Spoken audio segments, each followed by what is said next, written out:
Assalamualaikum warahmatullahi wabarakatuh.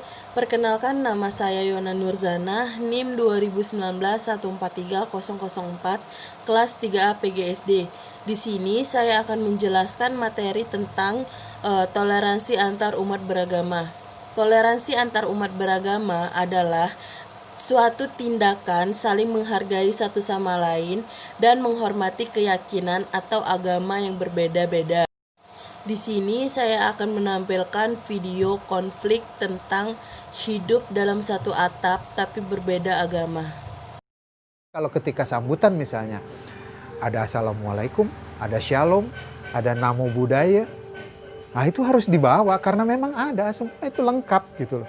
Orang-orang luar yang datang ke Kampung Sawah, kalau mereka minum air Kampung Sawah, makan makanan yang ada di Kampung Sawah, maka mereka harus mengikuti tradisi adat istiadat yang ada di Kampung Sawah. Loh, kok orang Islam ada di gereja? Bahkan sebaliknya, kok orang Kristen ada di musala dan masjid? Nah, ternyata ketika orang itu sudah tahu, sudah datang ke Kampung Sawah, jadi mereka sendiri yang akan belajar.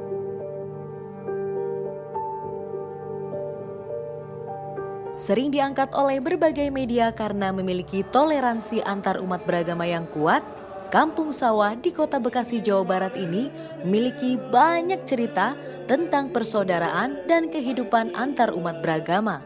Di Kampung Sawah pun berdiri 3 tempat ibadah yang berdekatan dan disebut segitiga emas. Gereja Katolik Santo Servasius, Gereja Kristen Pasundan, dan Masjid Agung Al-Jauhar Yasfi. Kehidupan masyarakat di Kampung Sawah yang toleran, yang bineka, dan yang beragam, yang saling gotong royong dan sebagainya, itu sudah sejak awal Kampung Sawah ini ada. Jadi itu merupakan produknya leluhur kami yang kemudian diwariskan kepada kami untuk dijaga dan ditindaklanjuti sampai sekarang ini.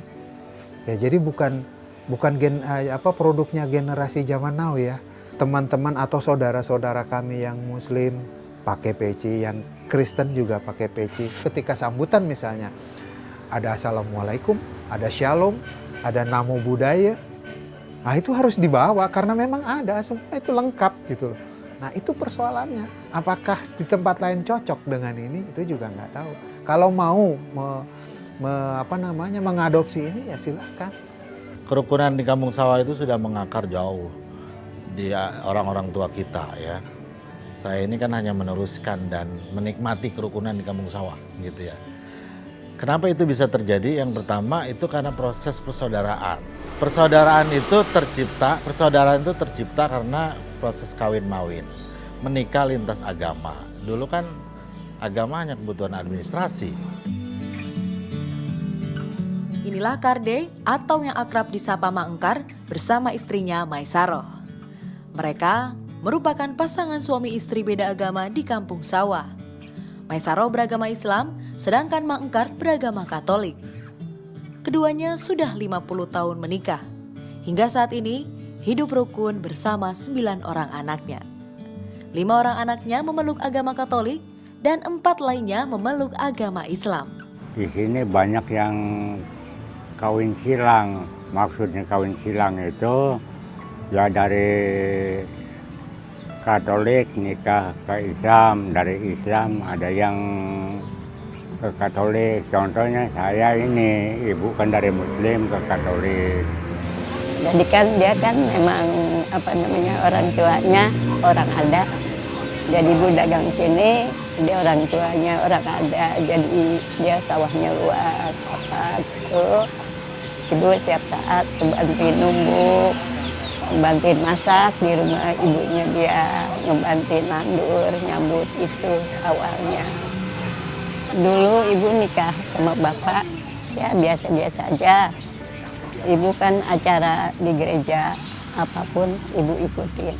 Biarpun bapak masih lain agama, makan sehari-hari. Awal bangun tidur, ibu kerjain kopi sama sarapan. Terus siang kira-kira jam 10 ibu kasih makan. Ntar siangnya dikasih kopi. Ntar sore jam 5-nya ibu kasih makan lagi. Sabar, yakin itu aja kumpul.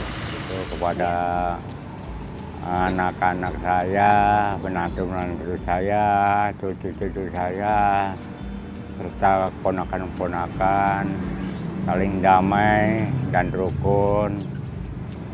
Contohnya ya, seperti saya ini. Di Kampung Sawah itu kami punya yang namanya pohon keluarga. Pohon keluarga itu ada satu keluarga yang terdiri dari agamanya Muslim, kemudian agamanya Kristen, agamanya Katolik, sementara itu satu keluarga utuh gitu. Dan itu sudah menjadi hal yang biasa dan sebetulnya sudah lama sekali itu berlaku di Kampung Sawah. Ya cuma memang dengan adanya perkembangan teknologi dan dengan adanya perubahan media yang begitu drastis, ya akhirnya ini menjadi seperti seolah-olah booming gitu. Padahal ini sudah berlangsung cukup lama. Kami menyadari bahwa gereja itu ada bukan hanya untuk dirinya, tetapi juga gereja itu ada untuk berdampak dengan lingkungan. Juga gereja hadir karena ada lingkungan di sekitar. Kampung Sawah itu sebetulnya saudara bersaudara. Satu dengan yang itu tali persaudaranya itu kuat. Jadi ada yang jemaat di Kampung Sawah punya relasi saudara di Katolik, punya relasi saudara di Masjid Agung Al-Jauhar. Kami punya komitmen bersama antara GKP Pasundan, antara Gereja Katolik dengan Masjid Agung Al-Jauhar. Itu kita punya komitmen bersama bahwa kita adalah simbol tadi ya toleran. Kita simbol di mana Kampung Sawah itu sebagai kampung persaudaraan.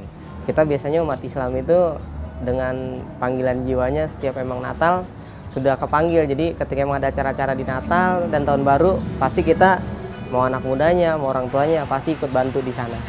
Kita saling menghormati aja keyakinan kita. Kalau misalnya dia orang Kristen, ya berarti kita harus menghormati ibadahnya cara orang Kristen.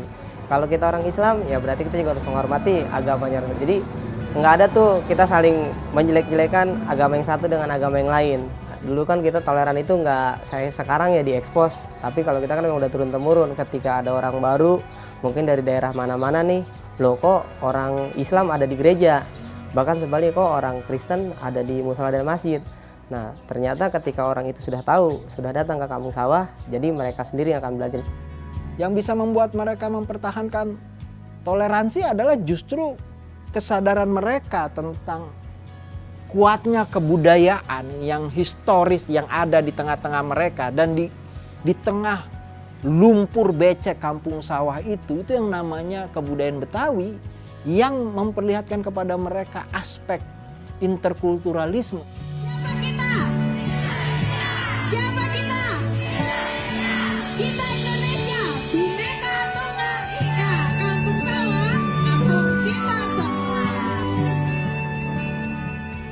Orang-orang luar yang datang ke Kampung Sawah, kalau mereka minum air Kampung Sawah, makan makanan yang ada di Kampung Sawah, maka mereka harus mengikuti tradisi adat istiadat yang ada di Kampung Sawah. Kalau kita lihat sungguh indah pintu dipahat, mungkin burung tekukur hingga di dahan. Semoga kalian semua selamat dan mendapat berkah dari Tuhan.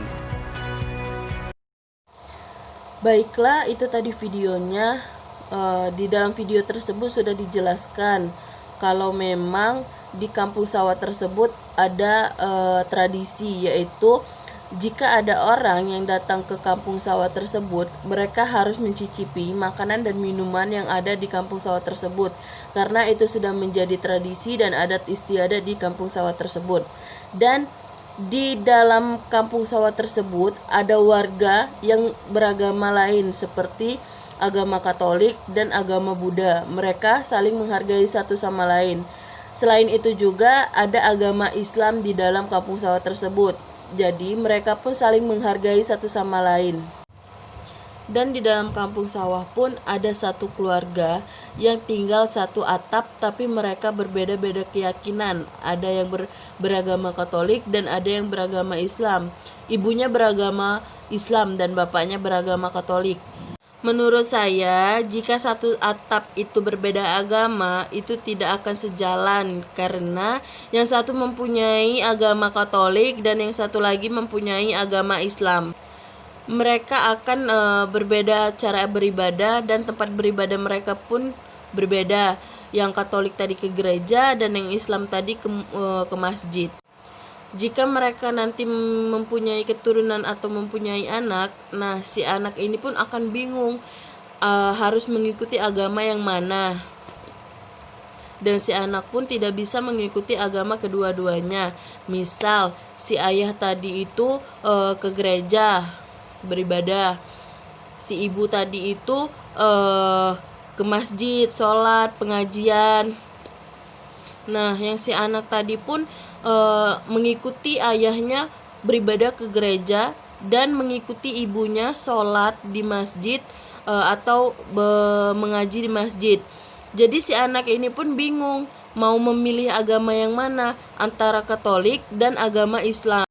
Menurut saya, sikap yang harus dimiliki peserta didik adalah kita harus menghargai satu sama lain antar agama, dan kita harus mengajarkan kepada peserta didik bahwa kita tidak boleh memiliki dua agama sekaligus. Baiklah, mungkin itu saja yang dapat saya sampaikan. Bila ada salah kata, saya mohon maaf. Wassalamualaikum warahmatullahi wabarakatuh.